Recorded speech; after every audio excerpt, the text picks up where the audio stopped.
On vient en France et avez-vous déjà été confronté à une arnaque visant votre compte bancaire? Le phénomène a pris une incroyable ampleur avec des formes d'escroquerie multiples et un préjudice d'un montant estimé l'an dernier à 340 millions d'euros. Avant de retrouver l'écho du week-end avec Axel de Tarlet, coup de projecteur sur ces arnaques téléphoniques avec ces faux conseillers bancaires. Reportage et témoignages, Kylian Prévost, Francesco De Pacchi et Nathalie Berthier. L'arnaque débute toujours de la même façon.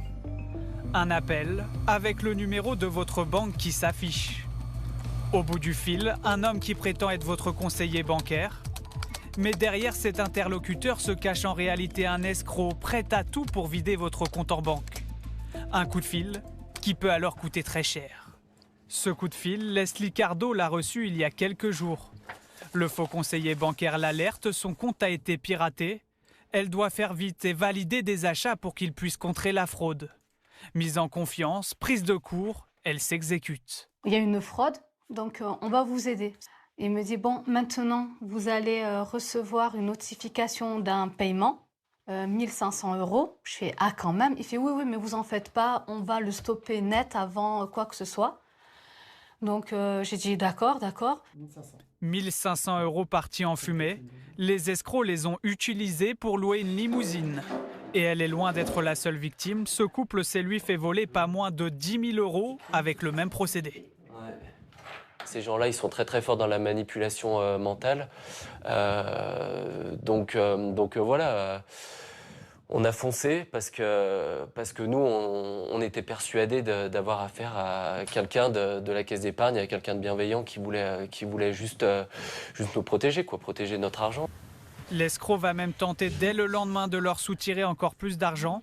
Mais entre-temps, le couple s'était rendu compte de la supercherie. C'est le coup de grâce, il nous rappelle, il nous a tout pris et en plus il se fout de nous, ouvertement quoi.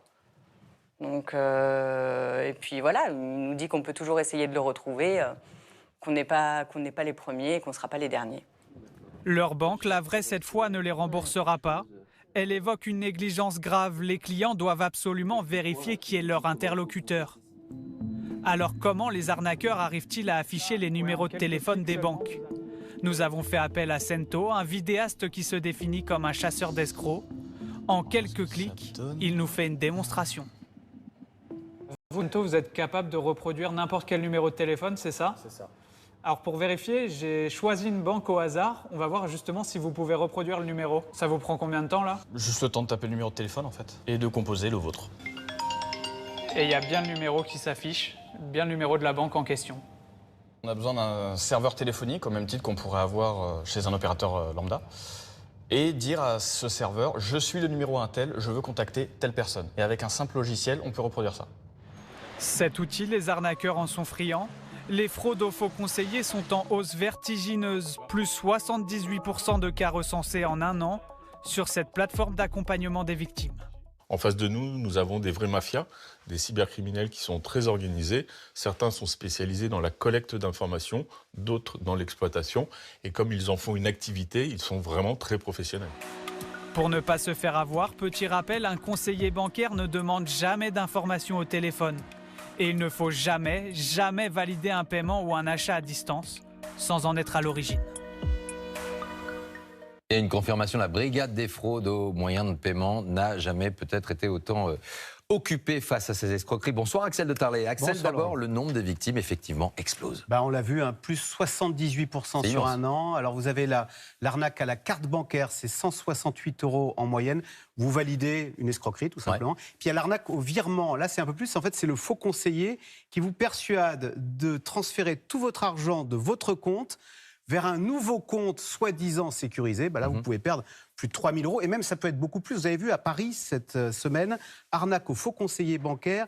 Il se fait voler plus de 120 000 €. Alors, vous avez le préjudice financier, mais vous avez aussi le préjudice moral. Parce qu'imaginez la honte qui vous saisit quand vous vous faites escroquer comme un débutant. Parce qu'on y participe, en fait. Et voilà, on participe. Question, est-ce que finalement, on peut se faire rembourser ? Les banques tiquent un peu, on l'a vu dans le sujet, parce qu'en fait, vous n'êtes pas une victime passive, vous êtes une victime active, vous avez donné votre code, vous avez validé des arnaques. Et donc la banque peut vous reprocher d'avoir été négligent. Il n'empêche, si vous allez au procès, sachez que 8 fois sur 10, le particulier gagne et se fait rembourser. Alors vous avez un petit conseil à nous donner, Axel, pour éviter tout ça? Alors on l'a dit dans le sujet, ne jamais communiquer vos codes ou vos identifiants. Et si on vous les demande, c'est que c'est une arnaque. Et puis deuxième chose, gardez la tête froide. On a vu, on vous fait agir sous la précipitation, donc raccrochez. Rappelez votre banquier et vous verrez, ce sera le vrai banquier et tout ira bien. Merci Axel. 24 heures d'actualité en France. Le point sur les